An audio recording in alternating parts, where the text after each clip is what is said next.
புதுச்சேரியில் தொகுதி பங்கீடு இறுதியாகாத நிலையில் திமுக காங்கிரஸ் வேட்பாளர்கள் வேட்புமனு தாக்கல் செய்து வருகின்றனர். தொடர்பான கூடுதல் விவரங்களை செய்தியாளர் எழில்குமார் வழங்க கேட்கலாம். எழில், வணக்கம். கடந்த 2 நாட்களாகவே யாருமே வேட்புமனு தாக்கல் முன்வரல, தற்போது தொடங்கி இருக்கிறார்கள் வேட்புமனு தாக்கல் செய்ய.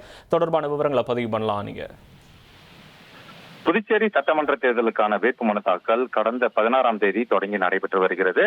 கடந்த 2 தினங்களாக ஒருவர் கூட வேட்புமனு தாக்கல் செய்யாத நிலையில் அமாவாசை தினமான இன்று, அதாவது நல்ல நாள் என கருதப்படும் இன்றைய தினம், பல்வேறு அரசியல் கட்சியினர், குறிப்பாக தொகுதி பங்கீடு நிறைவடையாத காங்கிரஸ் மற்றும் திமுக கட்சியை சார்ந்த வேட்பாளர்கள் தற்போது வேட்புமனுவை தாக்கல் செய்து வருகின்றனர்.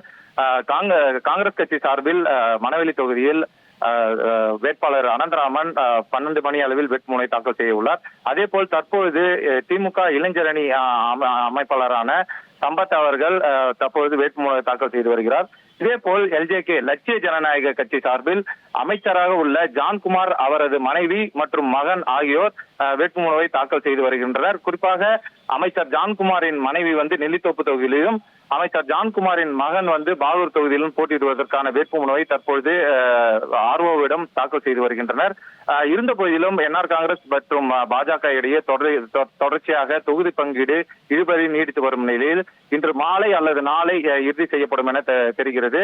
மேலும் தொகுதி பங்கீடு இறுதி செய்யப்படாத, மேலும் கூட்டணி தொடர்பான இறுதி செய்யப்படாத நிலையில் NR காங்கிரஸ் கட்சி வெளியேறி தனித்து போட்டியிடுவதற்கான வாய்ப்பு உள்ளது.